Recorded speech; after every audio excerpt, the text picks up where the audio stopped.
A Joana considera a sombra, quando a gente fala de sombra, ela considera como algo que eu não conheço em mim, ou seja, que está no inconsciente, que não está na área da consciência, mas não necessariamente é ruim. Por exemplo, eu posso, que é a maioria do self, a maioria do espírito, são coisas que ainda não se realizaram na consciência e que eu vou precisar tornar real em mim. Ou seja, existem aspectos divinos na minha alma e na alma de vocês que ainda não se realizaram. E à medida que a gente vai caminhando na direção do Cristo, né, de realizar esse Cristo interno, essas coisas vão se realizando. Ou seja, existem coisas em nós que nunca passaram na consciência, que estão lá encravadas no inconsciente, esperando o momento certo para despertar, quando o ego se torna disponível para isso. Quando esse ego é rico, né, em intelecto, em emoção, ele sabe enfrentar, ele sabe olhar, esse self vai se realizando. Ou seja, existe uma camada da alma ali, que é uma camada da alma que nunca passou na consciência, que ela está esperando para se realizar. Ela está lá, ela vai acontecer. Ou seja, essa energia monta uma parte da minha sombra. Ela monta a sombra, porque eu não conheço, ela está na escuridão da minha alma. Faz sentido? Faz sentido? Tá. Outra parte ou seja, existem conteúdos que estão aqui na minha alma que já estão lá, eles nasceram, a origem deles é do inconsciente. Só que uma outra parte da minha vida vem da formação desse ego aqui, né? Então, lembra que a gente fala assim, né? A educação vem da educação familiar, né? Parte da nossa formação de personalidade, principalmente de pai e mãe, não é assim? Ou de quem fazem às vezes, né? Não é assim? Vem de uma consciência coletiva, né? De uma consciência coletiva, ou seja, de uma cultura, tem uma moral que é coletiva.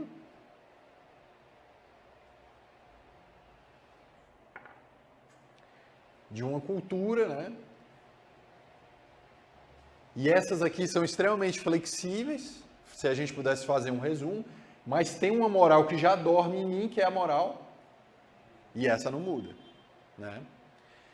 Só que muitas vezes, isso aqui, né, à medida que eu vou aprendendo, meu pai e minha mãe vai me ensinando e fala assim, ó, você tem que ser isso. Aí isso aqui você se identifica e vai tentando viver essa imagem. A outra vai sendo recalcada. E ela vai virando sombra. Ou seja, parte da minha sombra são coisas que eu ainda vai acontecer, que elas estão lá esperando, dormindo quietinho, ou estão lá tentando, às vezes, né, quietinha é meio besteira falar, porque a alma está o tempo inteiro querendo acontecer. Mas elas estão esperando esse ego se preparar para poder receber essa dádiva do interior aqui, que está lá, e outra parte são coisas que esse ego olha e fala, eu não gosto disso aqui. Mas eu também tenho isso. O ego diz que não gosta, né? Os pais ensinaram a dizer que não gosta, que não... Ou seja, a gente vai sendo moldado a olhar. E isso aqui, que forma a sombra, não tem como parar. Não tem como parar. Então você chegar assim e falar assim, eu simplesmente vou pegar esse defeito, vou colocar ele dentro da gaveta, fechar e acabou, está resolvido, não existe. Não existe isso. Essa experiência negada, ela vai ficar arquivada e ela vai virar vocês já sabem, qual o nome? Complexo. Cujo núcleo é então afiado. Ou seja, aí vai estruturando. Parte da minha experiência recalcada, que é o que? Reprimida, colocado para o inconsciente, que eu não gosto de mim, mas que o espírito registra, ela vai formando essa sombra. Ela forma essa sombra. E às vezes eu vou não gostando até de virtudes, eu não gosto. Pessoas que são pessimistas e tal, que é cheio de potência, você fala para ela assim, vai lá, você dá conta de falar, dá conta de fazer. Tudo que é contra essa ideia, que gera algum tipo de potência para ela, ela fala, não, eu não consigo, né? Isso não dá certo. As virtudes dela começam para a sombra. Ela não consegue viver aquela parte. Ela fica identificada com um lado impotente, enquanto as potências dela estão todas no inconsciente lá parada. Você fala, não, vai lá, você dá conta. Ela, não dou conta, não consigo viver isso. Então, a sombra é algo que eu não conheço e que eu não tenho intimidade. Eu nego que eu ainda não realizei, é tudo isso, a sombra é tudo isso. Eu tenho aspectos dessa encarnação que formam a minha sombra, eu tenho aspectos que nunca eu vivenciei que formam a minha sombra, e tem aspectos que eu vivenciei em outra encarnação que formam a minha sombra. Percebe a fonte da sombra? Ou seja, a própria vivência na encarnação atual forma ela. Mas os meus atos das vidas passadas vão formar complexos em mim que vão me aturdir e vão ser também parte da minha sombra. O self não está nem aí para isso, ele passa por cima. Ele passa por cima, ele começa a colocar você cara a cara com você. Aí que vai surgindo os nossos conflitos pessoais e os problemas da nossa vida. É quando essa sombra emerge, como a Joana falou. Elas são decorrentes desses atos ignóbeis, dessas derrapadas que a gente deu e sofreu em vidas passadas, e que agora elas voltam como personalidades autônomas para virar, se a gente não tiver consciência, elas vão virando um destino. É tanto que quando nós fracassamos numa encarnação, nós temos uma tendência muito grande a reincidir na outra encarnação, porque o complexo toma. E ele fica atuando inconsciente, na nossa personalidade. Então, por exemplo, quando você vê uma pessoa se suicidando nessa vida, pode ser, na grande maioria das vezes, uma reincidência de alguma personalidade que ela já tentou se matar em algum momento. Como, por exemplo, a dependência química. A pessoa, em algum momento, ela vai se deparar com esse complexo, para lutar ou dissolver ele em algum momento. Então, ele tende a visitar, ele entra aqui e o ego vai experimentar. Ou seja, uma personalidade sua se apresenta para você nas tuas inclinações, nos teus sentimentos, nas tuas tendências. Eu fui fazer uma palestra aqui em Brasília, num centro aqui em Brasília, e a gente estava estudando Joana nessa palestra, né? Aí eu estava falando a respeito, aí eu peguei um exemplo bem pesado, assim, aí o salão estava bem cheio, assim, aí eu falei assim, imagina que você, de repente, você está lá seguindo a sua vida e você tem um filho. Aí você cuidando desse filho, daqui a pouco você se vê envolvido sexualmente numa energia em direção a essa criança. Como, né, lidar com isso? Mas, meu Deus, eu sou espírita, eu estou dentro do centro, como que eu vou lidar com isso? Aí, de repente, uma personalidade pedófila se apresenta para você lá, na tua vivência com teu filho ou tua filha. É um drama. Aí vem uma senhora, de uns 70 anos mais ou menos, falando que ela passava por isso. Ela foi bem transparente. Ou seja, ela estava firme na capacidade de olhar a sombra dela, ao ponto de falar isso para mim. Ela estava em contato com ela mesma. E ela falou, Daniel, eu trabalho com criança. Mas possivelmente o self está tentando fazer um trabalho com ela. Uma ressignificação de alguma coisa. O self é a espiritualidade, né? Porque quando ela entra em contato com a sombra, aquilo passa a ser uma prova. E uma prova é para ser vencida. Mas ela não está lidando isso de uma maneira de... Olha só como ela está lúcida. E ela nunca tinha visto isso. E ela não estava lidando reprimindo.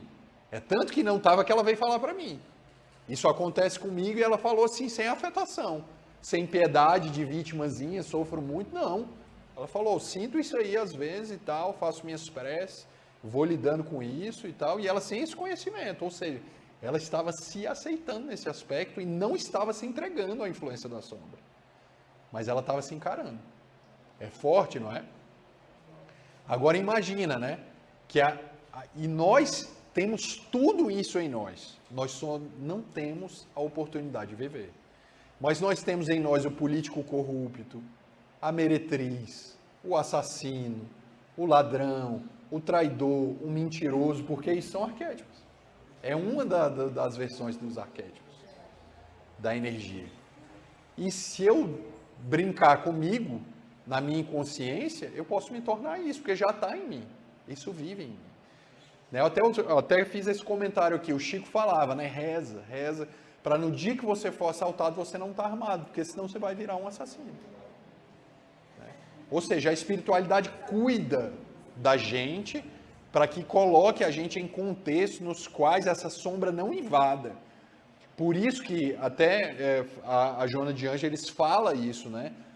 Que a condição econômica muito sofrida leva a pessoa à loucura, porque ela é tomada por aquilo. As almas que de alguma forma estão passando por um processo de provação muito grande, com condições materiais muito difíceis, é óbvio que isso não é definidor. Mas isso contribui para uma alienação espiritual, tornando a pessoa mais primitiva, porque já dorme em nós isso.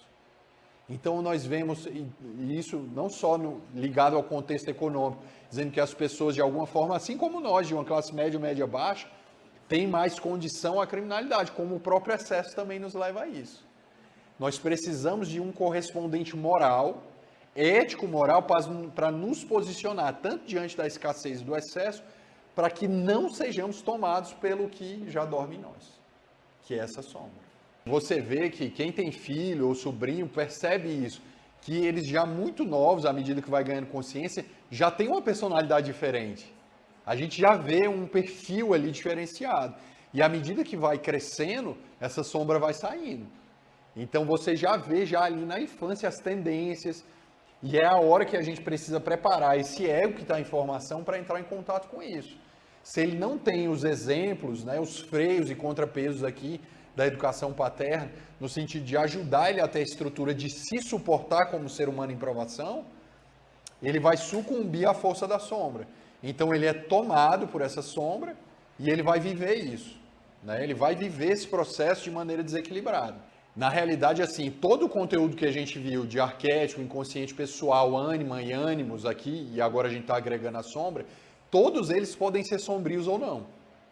É sempre dual. Ou seja, eu posso falar de uma ânima sombria? Posso falar de uma ânima sombria, né? Que é um lado feminino no homem, com a natureza bem perturbadora, que vai deixar ele num estado emocional, psicológico, às vezes de uma depressão, uma irritação crônica, ou qualquer tipo de doença aí que a gente conhece, ou desequilíbrio espiritual de alguma forma. Ou seja, eu estou falando de uma versão da ânima sombria, porque ela é desconhecida para mim e ela está afetando a minha vivência consciente. Eu tenho um lado do arquétipo que é negativo? Tenho.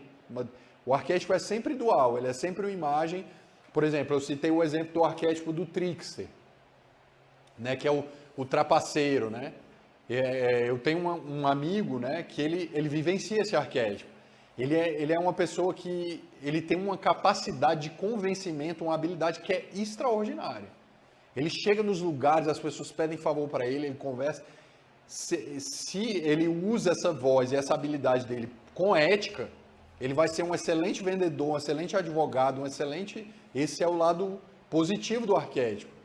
Mas ao mesmo tempo ele pode ser aquela pessoa que trama, que trabalha em questões de ouvidoria, o dedo duro, que é o trapaceiro mesmo, aquele lado mais negativo, né? O dedo duro, que engana para o mal, né? Não é aquele que articula, que se beneficia sem gerar um prejuízo para você.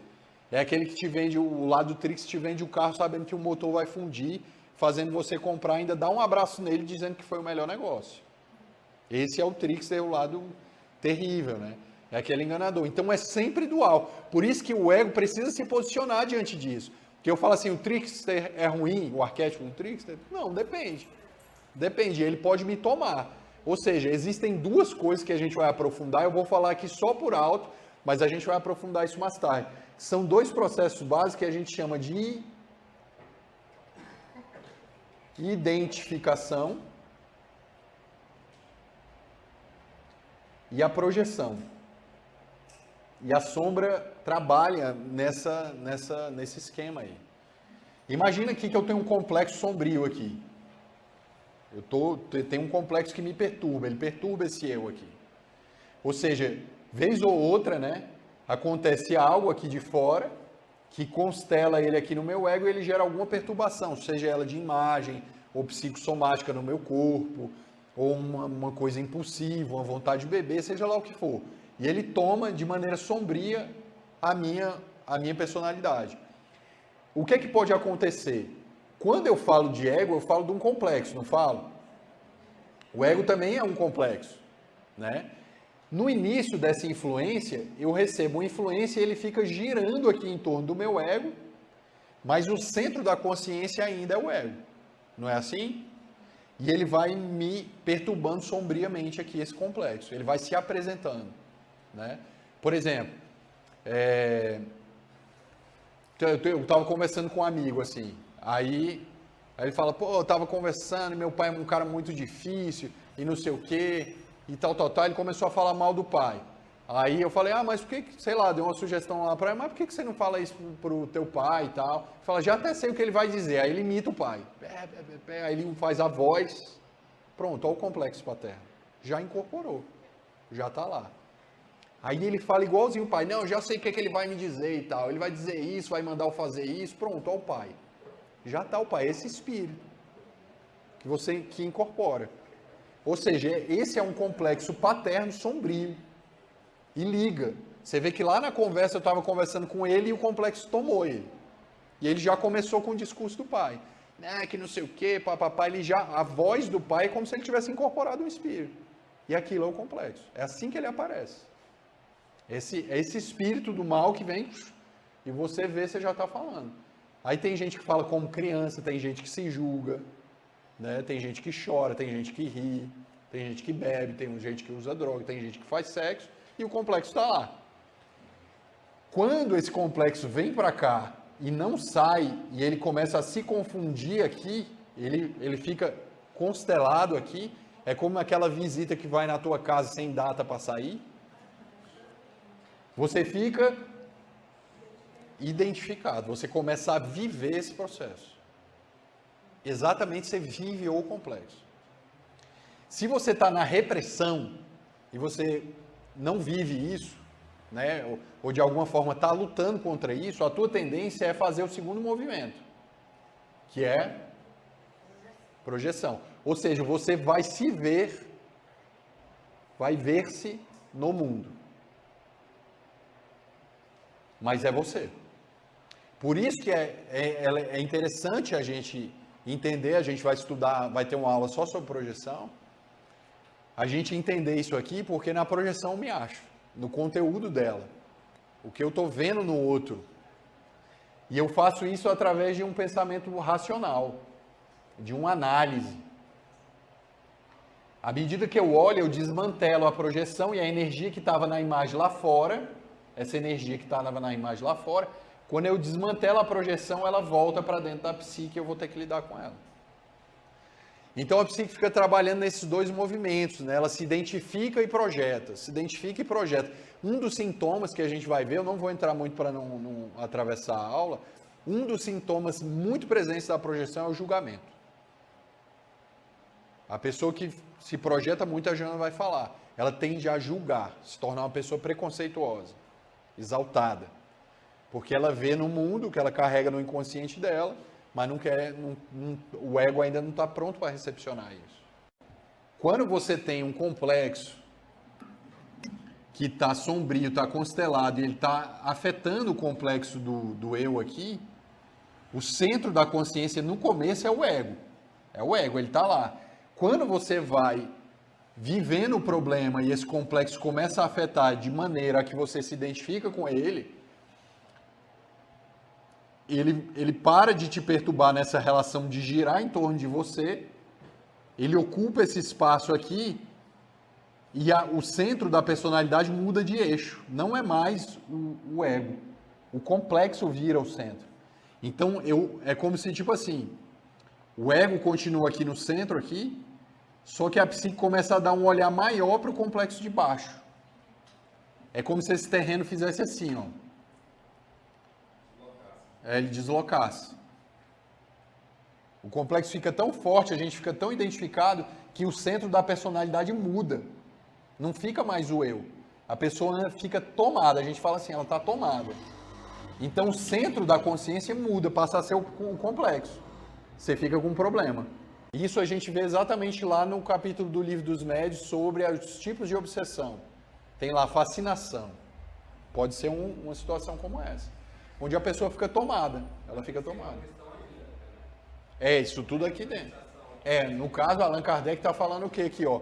Que essa conjuntura abriu o campo para uma obsessão e o resultado do mapa da tua alma com influência é uma fascinação. Por isso que a responsabilidade não é do obsessor. Se você não tivesse com essa configuração aqui, não tinha fascinação. Entende? Só tem fascinação porque o mapa está aberto para o espírito entrar, energeticamente falando. Ela é um complexo. Como é que é um complexo? Autônomo, faz o que ele quer, vem a hora que ele quer, te visita a hora que ele quer. É uma personalidade, ao ponto de você poder conversar com ela, como se fosse uma pessoa. Tanto que nessa parte da alma, tecnicamente na psicologia analítica, a gente chama de psique objetiva. Por quê? Porque você pode conversar com ela como se fosse outra pessoa.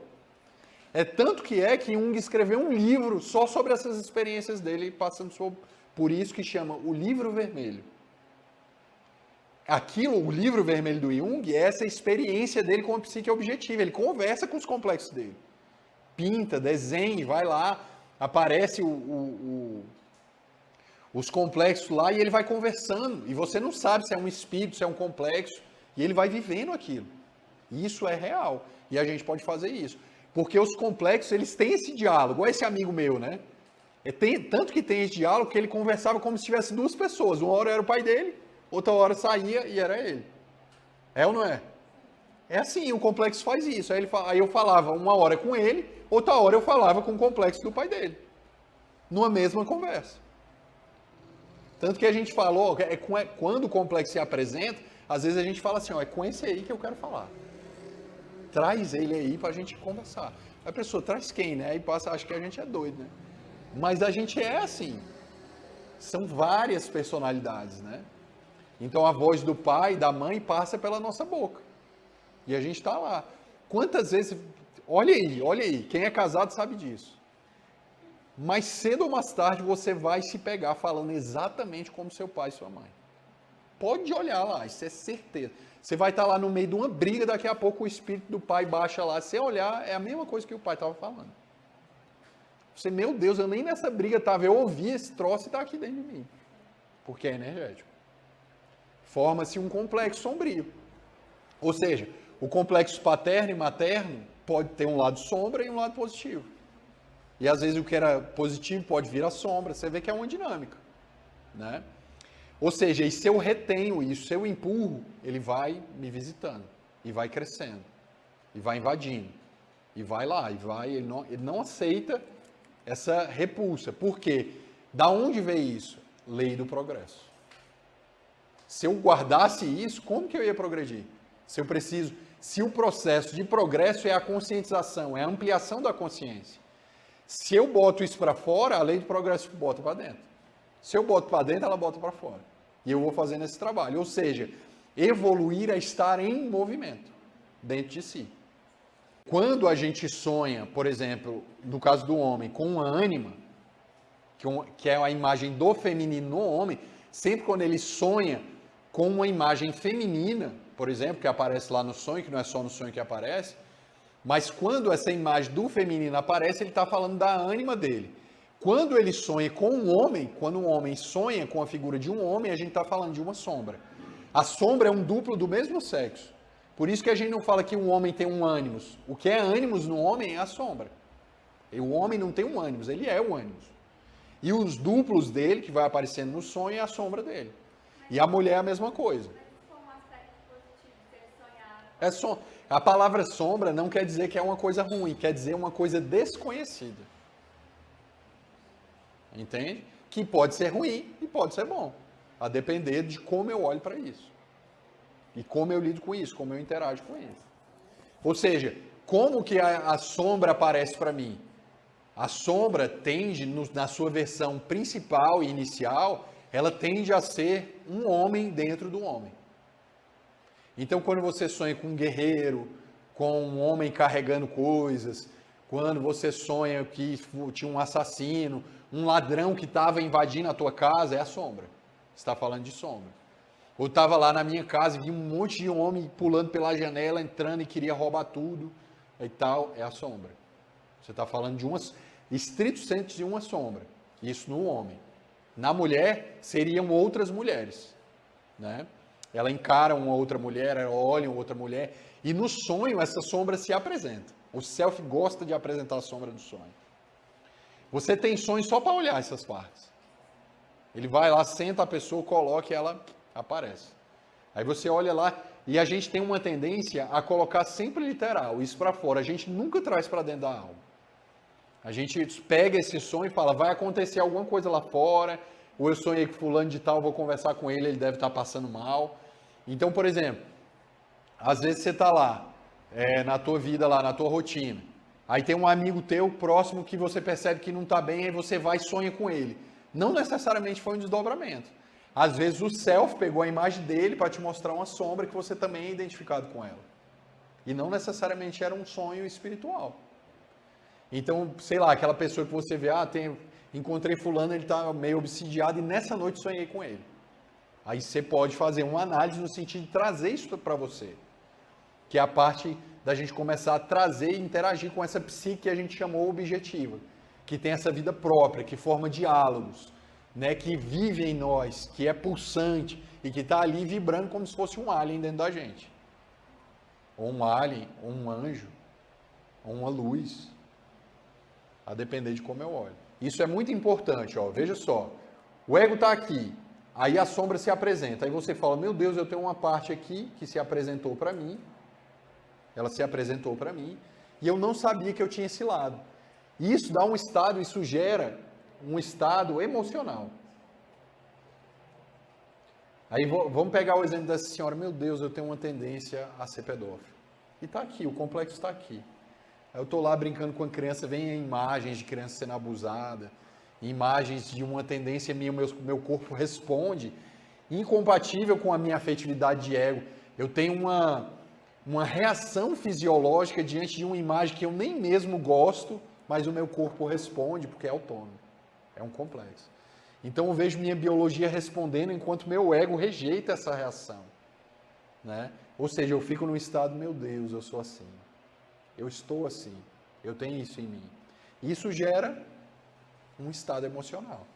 A depender de como esse ego olha para isso, ele vai entrar num estado de sofrimento. Exatamente, o nome disso chama-se conflito. É quando o complexo sombrio se apresenta e o ego tem que olhar. Aí fala, meu Deus, eu tenho isso aqui. Só que quando ele faz isso, os complexos são assim, ó. Pensa naquele menino chato, aquela criança chata, que fica no teu pé assim, tio, puxando, e você está aqui conversando e ele puxando a tua calça. Aí você fala, o que é, menino? Ele, não é nada, eu só queria que você olhasse para mim. O complexo é mais ou menos assim. É claro que não é só assim, mas ele tem essa característica. Só de você olhar, aceitar, assumir, sem se julgar, passando pelo teu processo emocional, trabalhando esse julgamento aí do ego, o self vai entrar em ação para regular essa relação. Que ou o self vai eliminar isso aqui, ou ele vai começar a mudar as tuas emoções. Pensa assim, pensa que o complexo é a forma como a psique se organiza, é uma estruturação, é uma organização. É como se eu tivesse vários objetos e eu vou colocar elas em círculos, né, de energia. E esses círculos, eles podem ser sombrios, quando eu não os conheço, ou eles podem ser conscientes para mim quando eu os conheço, mas serão sempre círculos, sempre esferas, pensa assim. Ou seja, a forma como a alma se configura é com um núcleo de energia, e nesse núcleo gira coisas em torno dele, outras experiências afetivas. Isso é uma organização. É como organizar meias na gaveta. Mas dentro dessa organização, dessa configuração, eu posso ter coisas boas e coisas ruins, meia furada, meia suja, meia limpa. Né? A sombra é estruturada através dos complexos dos arquétipos. A ânima pode ser sombria, um complexo pessoal pode ser sombrio, o seu pai pode ser sombrio, o seu tio, que é uma experiência pessoal, pode ser um tio sombrio, como pode não ser. A educação dele pode se tornar uma virtude, que é um complexo. Por exemplo, você tem a voz de um pai, que é igual a gente falou, né? Aquele pai tenha força, meu filho, enfrente essas coisas e tal, é um complexo. Mas é sombrio? Não necessariamente. Ele pode ser, veja só como é complexo. Porque essa voz pode ser inconsciente e ela está na sombra. Mas essa voz faz bem. Ou seja, então é uma sombra que não está me afetando, mas é sombra. Está entendendo? O que define, na realidade, é como eu me relaciono. É essa a preocupação. Por exemplo, eu tenho um complexo. Esse complexo, eu não conheço ele, ou seja, ele está na sombra. Mas ele pode me fazer bem. Entendeu? Agora, pode ser um complexo que está na sombra e que me faz mal. E ele continua sendo sombra. É também sombra. À medida que esse complexo se torna consciente, ele sai das sombras e agora eu vou ter que lidar com ele. Ele é sombrio agora mas é consciente. A origem dele é da sombra, é do lugar inconsciente. Ou seja, sombra não é uma coisa ruim, é uma coisa desconhecida, inconsciente para mim. Qual é um dos objetivos da encarnação? O encontro com a sombra. É esse. O que está no inconsciente está na sombra, não está na luz da consciência. E o que está nessa sombra pode ser um arquétipo, o lado negativo do arquétipo, pode ser um lado pessoal, por exemplo, uma experiência que eu tive com meu pai, está lá na sombra, que eu não conheço, pode ser, está lá na escuridão, mas pode ser bom e pode ser ruim. E uma coisa que inicialmente era boa pode ficar ruim. Então não é uma matemática, vai depender da relação. Como eu me relaciono com isso? Tudo vai depender. Porque, por exemplo, essa senhora que eu dei o exemplo, ela está bem com a sombra. Ela está lidando conscientemente com a sombra. Ela está achando uma saída criativa para a sombra dela. Ela não está identificada. Se ela tivesse identificada, ela estaria ou estuprando ou sendo vítima. Ela assume um papel e ela está lá confundida com essa sombra. Essa senhora, na medida em que afixei o rosto, deixa de ser sombra? Não deixa, assim, é difícil falar, né? Tornou-se consciente. Mas ela fica em trânsito, né? Ela volta para as sombras e vem. Porque não fica só com uma imagem. Isso fica aparecendo em várias imagens. É uma energia que pode sair em qualquer lugar. Então, por exemplo, esse complexo, ele pode, ao redor dele eu tenho o quê? Experiências, não é assim? Ou seja, ao redor do complexo eu tenho uma série de imagens pelo qual ele pode se manifestar. Mas a tendência, vamos supor, se a gente pudesse fazer, era como se a gente pegasse o complexo e colocasse ele numa caixa de chumbo e ele para de interferir na consciência. Mas com o tempo, o fogo do céu vai derretendo esse chumbo e ele volta. Ou seja, eu tenho uma paz momentânea, porque é a lei do progresso. Senão, a hipnose salvaria o mundo, entende? Vamos hipnotizar as pessoas, a gente resolve tudo e acabou. E não é assim, né? Ela te dá um alívio, tanto que com o tempo você tem que ficar voltando no hipnólogo para ser hipnotizado por algumas questões. Por exemplo, ó, eu tenho um caminho aqui que o complexo teria acesso ao ego aqui. Aí o que a hipnose faz? Ela fecha essa porta. Aí o complexo fica aqui, ó, aqui não dá para eu ir mais, eu não tenho acesso à consciência. Aí ele monta um caminho novo. Aí, por exemplo, eu tinha medo de piscina e não entrava em piscina. Aí daqui a pouco, esse medo que você só tinha com a piscina, aí daqui a pouco nossa, agora eu estou com medo de lago. Por quê? Porque vai entrando na rede do complexo, aqui só tinha a piscina. Aí ele aparece em outra imagem, em lago, foi atraído. É isso que eu estou te falando, que é várias imagens. Ele não aceita parar. Ele não aceita. Ele quer se relacionar. A psique quer relação. Toda vez que você bloqueia ela, ela se reconfigura e vai aparecer em outro lugar. Ou seja, a melhor saída, vamos lidar com isso. Vamos lidar com isso. Quando eu falo desse acesso ao complexo, quando ele se apresenta para mim, porque é o self que regula isso, eu torno um pedaço da minha sombra consciente. Mas a característica dele é sombria ainda, porque eu vou ter que lidar. Eu só falo assim que esse complexo deixou de ser sombrio quando há a formação de uma transformação que ou dilui o complexo por definitivo, ou eu vou integrar esse complexo na minha personalidade, vou começar a viver ele sem adoecer de maneira criativa. É o que a gente chama aí é um outro conceito, que a gente chama de função transcendente. Que é quando eu saio, geralmente é assim, ó.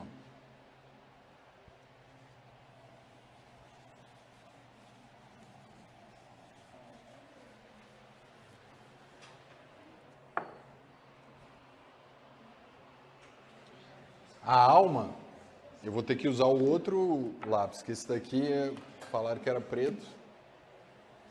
A alma, ela se estrutura assim, ó. Eu tenho o ego aqui.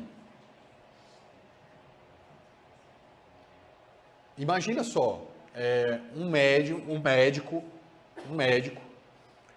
que, sei lá, abortou, só preocupado em dinheiro, cometeu alguns crimes no exercício da medicina e tal. Isso vai virar o quê na próxima encarnação? Um complexo, né? E esse ego vai ter que se realizar, vai ter que se relacionar com essa tendência, não é assim?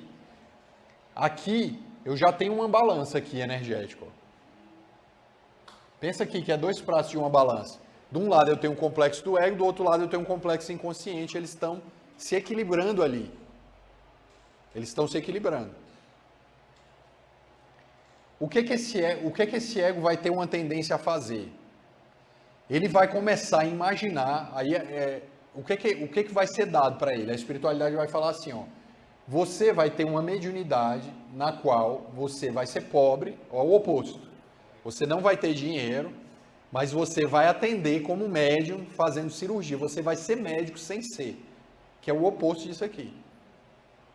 É ou não é?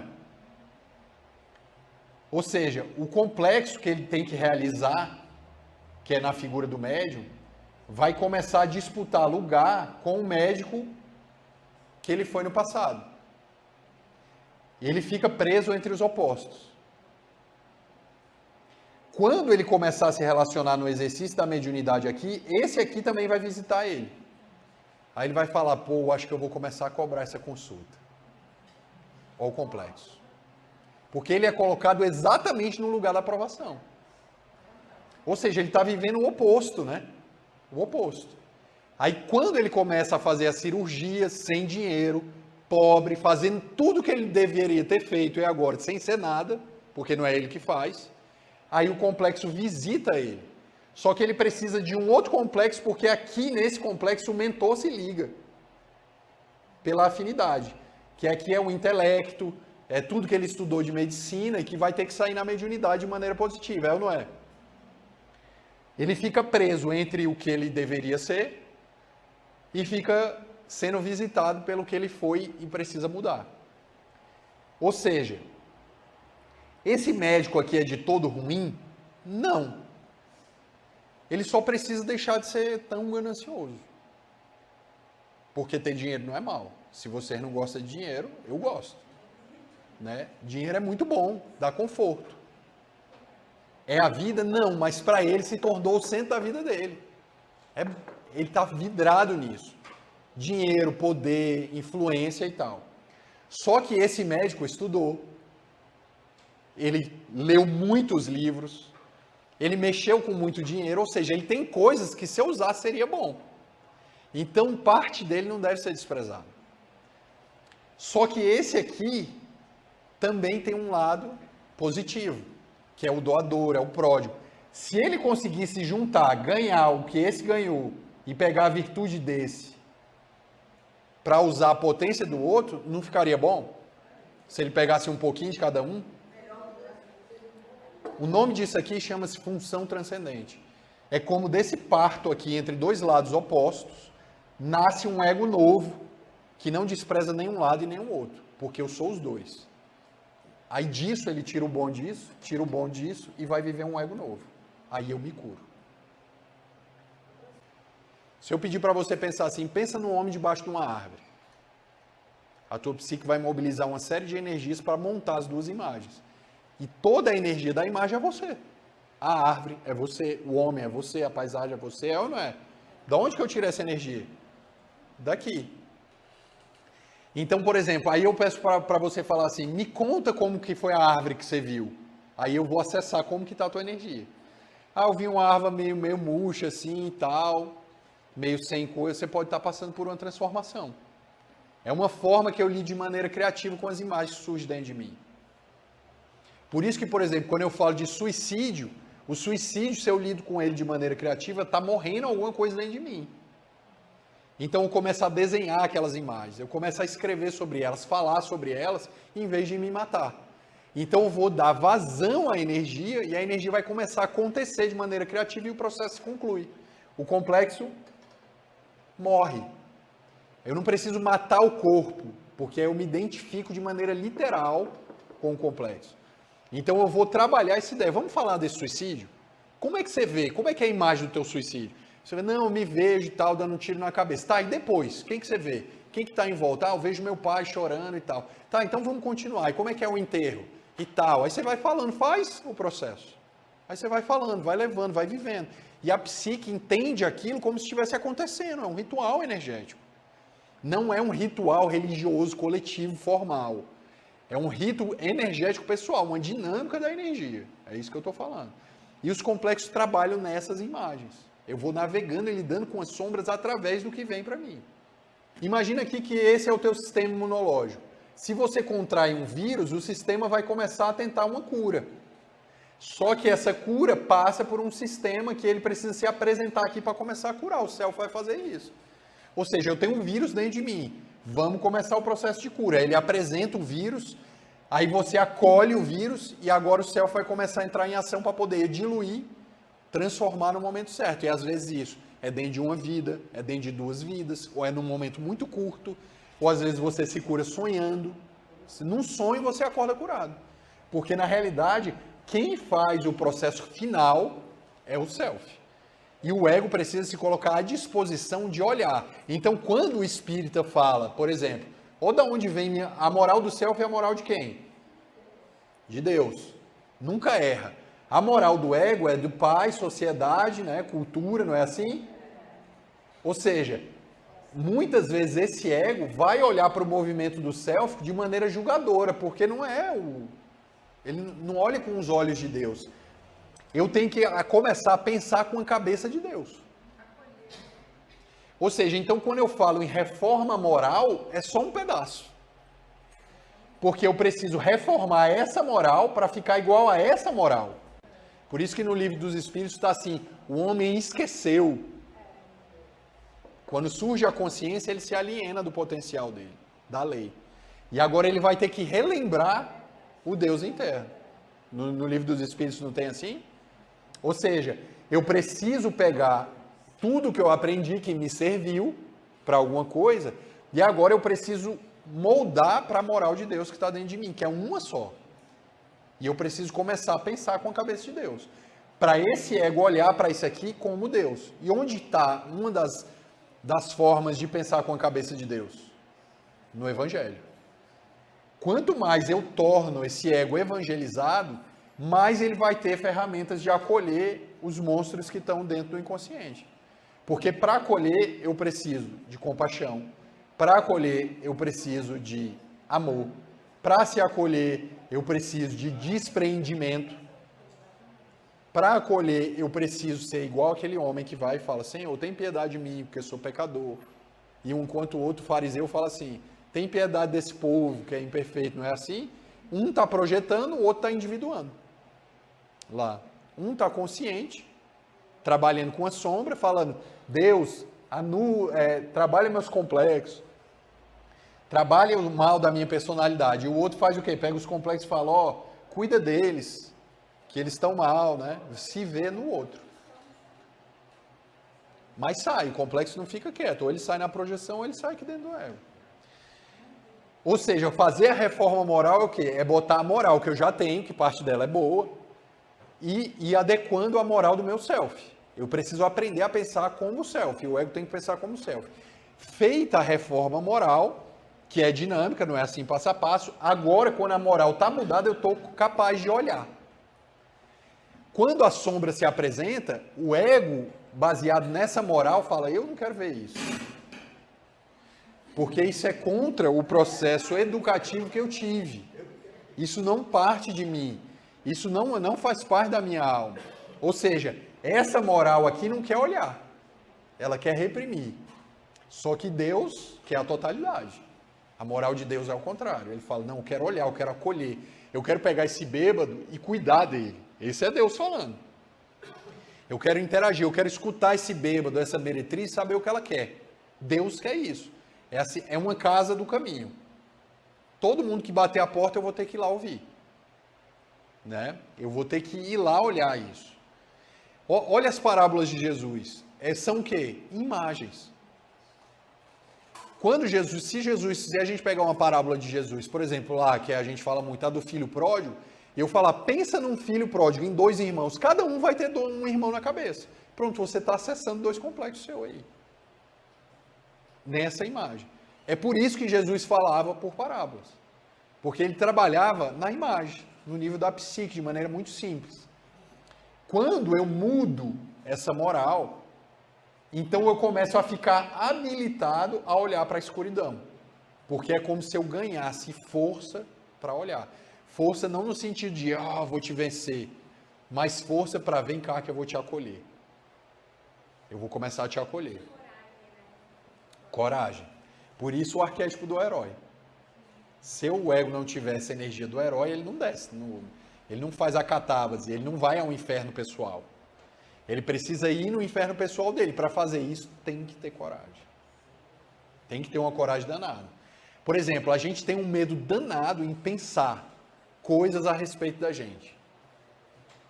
Por exemplo, igual essa senhora. De pensar assim, de fazer essa afirmação. Meu Deus, eu posso ser um pedófilo. Eu posso abusar. A gente nem sonha em falar um negócio desse. A palavra tem tanta força que é quase mágica. E faz uma experiência do alívio que dá assumir essas coisas. Parece ser vomitou. Sai aquele negócio, sai, a energia sai.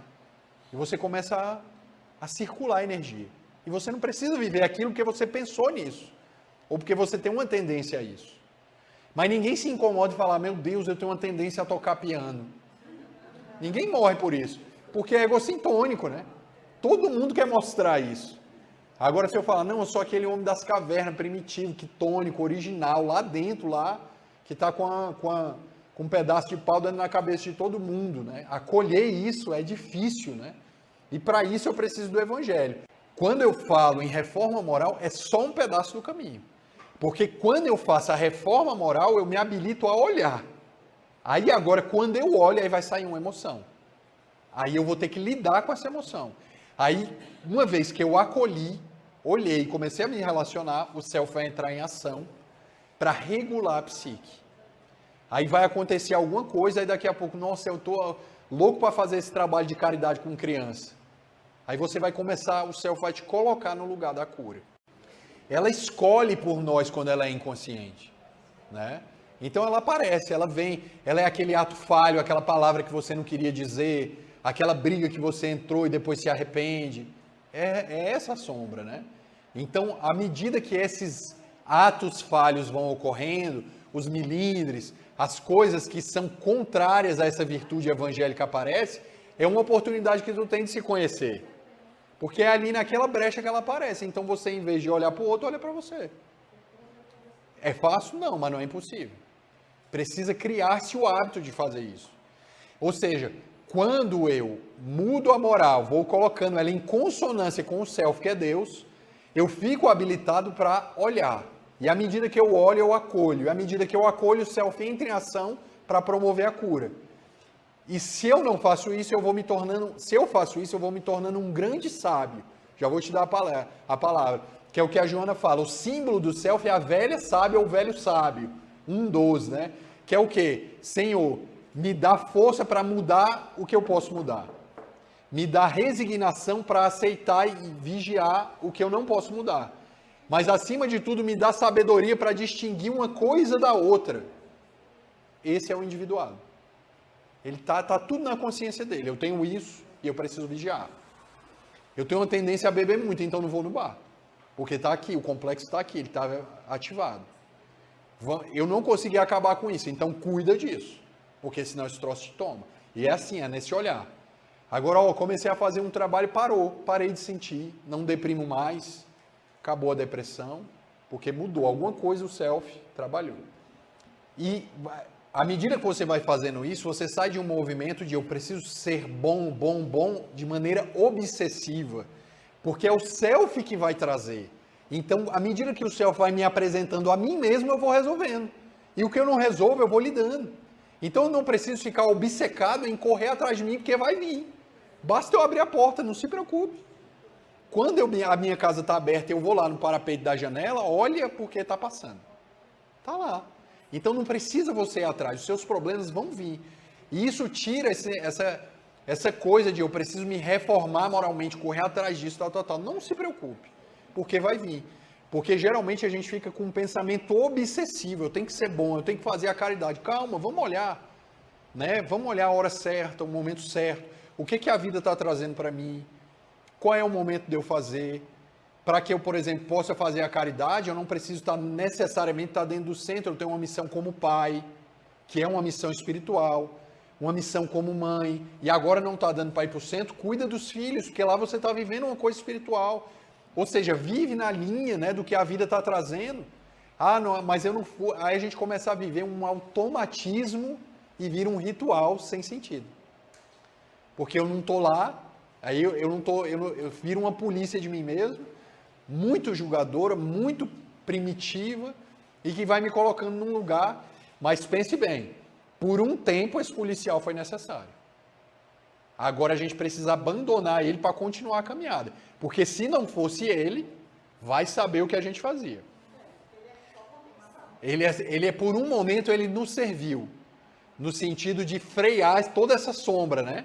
E agora, no momento, fala assim, meu filho, agora você está aliviado, você não precisa mais trabalhar agora aqui nessa casa, que agora, em vez de um policial, eu vou ser um psicólogo de mim mesmo, vou ser um sábio de mim mesmo, eu quero ouvir essas pessoas. Tira elas da cadeia e agora a gente vai ouvir. Pronto, aí o policial sai de cena, porque até então o ego não estava preparado, ele precisava da polícia.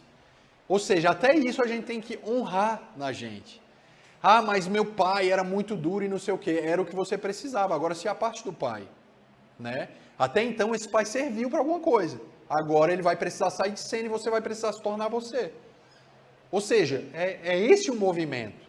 Né? Era um momento daquela energia. Era aquele momento. Mas era uma energia muito pobre. Ponto. Era aquilo que dava para fazer. E agora a gente está com a riqueza e vai fazer diferente. Faz sentido? Ou seja, a gente começa a honrar tudo que a gente recebeu. Isso aqui foi bom, isso aqui já não dá mais para ser vivido. O que era sempre bom agora está ruim, porque eu vou precisar frear isso um pouco. Ou seja, eu vou em movimento. Nada é ruim, nada é só bom. Ou seja, eu preciso virar um filósofo. Para quê? Porque o filósofo faz essas perguntas, né? Eu preciso filosofar para dentro. Por isso que Allan Kardec fala assim, o espiritismo é uma ciência, é uma filosofia de consequências morais. Porque não é filosofar de eu ficar aqui sentando com vocês e falar, vamos falar aqui do conceito de self, papapá. Isso é filosofia para fora.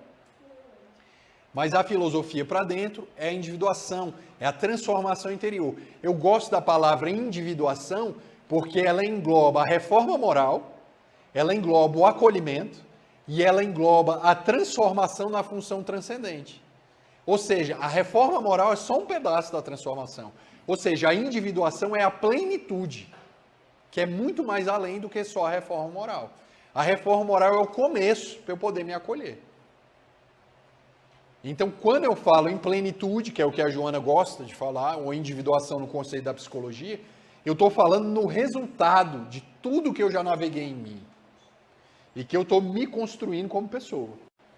A religião que você está no momento é a religião que o teu self escolheu. E talvez lá, não necessariamente na espírita, por isso que a gente não fala fora do espiritismo não há salvação. É fora do amor, da caridade. E o amor pode ser vivido num prédio ou fora dele. Seja ele evangélico, espírita, qualquer lugar. Desde que seja a tua essência. Na hora certa, você vai chamar isso de outro nome. Se agora o que você chama de Espírito Santo está te fazendo evoluir em conexão com você, fique com o Espírito Santo. Aí no futuro você chama do que você quiser. Princípio cósmico, universal, self, seja lá o que for, mas se realize. O nome pouco importa.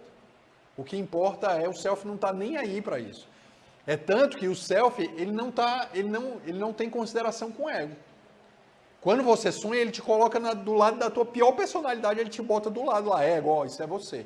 O sonho é como o self vê o ego. Quando você sonha. Eu preciso saber disso para poder me realizar? Não, tem pessoas que fazem isso que o self vai regendo a pessoa e ela vai se realizando. Essa senhora estava fazendo isso, sem saber nada disso. Por quê? Porque ela estava usando o evangelho. Ela resolveu se encarar. Ou seja, eu preciso desses nomes bonitos aqui? Não. eu preciso de coragem, eu preciso de afetividade comigo. É simples assim. Quando a coisa aparecer, eu preciso cuidar de mim com amor, a mim mesmo, por mais tenebroso que seja. Se uma prostituta batesse na tua porta, pedindo um pão, o que tu ia fazer com ela com o evangelho que tu sabe hoje? Tu ia dar uma palavra para ela. Se tu consegue fazer isso para fora, por que tu não faz isso para dentro? Olha para esse lado sombrio e acolhe ele, olha para ele, conversa com ele. O que você quer? O que você quer? Fala assim como falasse com o terceiro. O que você quer de mim? Eu estou triste em te ver. E vê o que esse outro lado responde. Eu nunca pensei que você ia se apresentar para mim. Fala isso. Como se fosse um ser vivo, que é um ser vivo. E à medida que você vai fazendo isso, você vai fazendo o evangelho para dentro de você. Quando você faz isso para dentro, para fora fica facílimo. Porque tu vai parar de se projetar, tu vai parar de julgar, tu vai parar de se criticar, porque o amor já está sendo vivido aqui. É preciso criar um hábito. Você vai lentamente se acostumando. É muito mais fácil eu treinar o olho e fortalecer esse olho para olhar do que querer barrar essas visitas. Quando eu faço isso, a energia circula, a minha vida fica mais leve. E muitas vezes eu vejo as pessoas que vêm procurar ajuda, por exemplo, no consultório, ou pessoas que vêm fazer análise, ou na vida pedir um conselho, são pessoas que tiram isso de mim. Eu não quero ver isso em mim. Vem essa imagem na minha cabeça de eu fazendo isso com meu filho. Vem essa imagem de eu, sei lá, fazendo qualquer coisa com fulano de tal. Vamos a uma proposta diferente? Vamos olhar para essa imagem. Que força que essa imagem tem? Olha o que ela faz contigo. Ou seja, vamos fortalecer esse olho para olhar. Porque eu não tenho como desligar isso. Não tenho esse poder. E às vezes a pessoa acha que você tem, né? Ela chega na terapia e fala assim, resolve para mim, né? Aqui, ó, meu sonho está aqui, explica para mim, né? Ela não se implica em nada na vida dela. Ela está totalmente alienada dela. E aos poucos você, com o self vai se apresentando e você vai devolvendo a pessoa a ela mesma. E aquela coisa que era triste, terrível, vai dando... É paradoxal. Quanto mais você fala assim, entra meretriz, mais aliviado você fica. Você vai sentindo uma coisa que é inacreditável. Aí você fala assim, eu não sei o que aconteceu, mas eu estou num bem-estar enorme. A minha depressão acabou. E eu não sei te dizer o que foi que aconteceu. Eu simplesmente vim aqui e sentei. Pronto, essa é a transformação. Que ela não passa numa lógica. É uma transformação afetiva. Ela se deu no nível da energia base do self, que é o quê? O afeto. Aí a pessoa fala, Daniel, não sei te explicar. Aí você vai olhar o sonho da pessoa, o sonho mudou.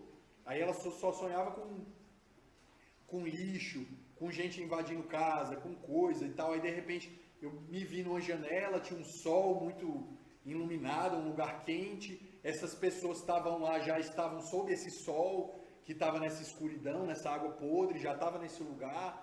Aí você vai vendo a imagem do sonho da pessoa mudando. Ou seja, algo o self está fazendo e está transmutando aquela energia. E vai acontecendo lentamente, e à medida que a energia circula, ela vai ganhando vida, porque o mal tem vida lá. O que eu considero mal é energia. E quando eu me interajo com essa energia vem para mim, porque sou eu. Então vamos aproveitar essa escuridão que nos visita como um movimento simbólico, né? Veja só como é interessante. No dia da aula da sombra, a sombra nos visita, né? Ou seja, o tema está constelado para nós. É engraçado, mas é importantíssimo. Nós precisamos de alguma forma observar que agora nós estamos recebendo um convite do self para entrar na sombra. Que é o que está acontecendo aqui agora. É como se nesse momento a espiritualidade nos dissesse, pronto, estão agora com as armas para descer. Ou estão agora com a pena, com remédio para descer no seu inferno interior. Então vamos aproveitar essa oportunidade e vamos nos conectar com os nossos mentores. Se você não conhece o seu, crie uma imagem para ele agora. E ele vai ser o seu guia. A partir desse momento, a espiritualidade nos está dando a oportunidade para que possamos todos nós descer na nossa sombra interior, nos conectarmos com ela. E lá nós vamos encontrar os nossos maiores tesouros. E diante dessa oportunidade, em que a luz nos falta, mas que a consciência ainda vê na escuridão, nós elevamos o pensamento a Jesus e agradecemos. Senhor, nós te agradecemos tanto pela oportunidade que nos tem dado de nos acolher a nós próprios. Quando o inferno moral que há em nós bater a porta do nosso ego, da nossa consciência, imanta, Senhor, esse ego de amor, para que possamos acolher cada um das entidades enfermas que nos habitam no interior da alma, e acolhendo-as, nós possamos transformar a nós mesmos em um estado de plenitude, de paz e de amor profundo, realizando Cristo interior. Fica conosco, Jesus. O símbolo da tua presença constante em nós nos guiará para a nossa libertação e nos conduzirá para um estado de plenitude, nos colocando no caminho certo para a direção final. Que a paz do Mestre Jesus esteja sempre conosco e nos abençoe.